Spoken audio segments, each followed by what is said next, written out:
nang nadatnan. Bumilis ang tibok ng puso ko, dahil din siguro ako'y dumaan din sa isipan mo.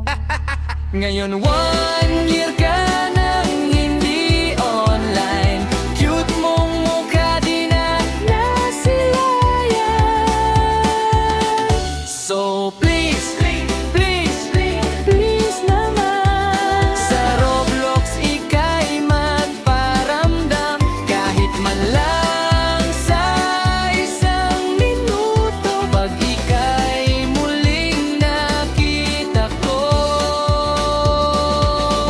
buong araw ko'y magiging kompleto.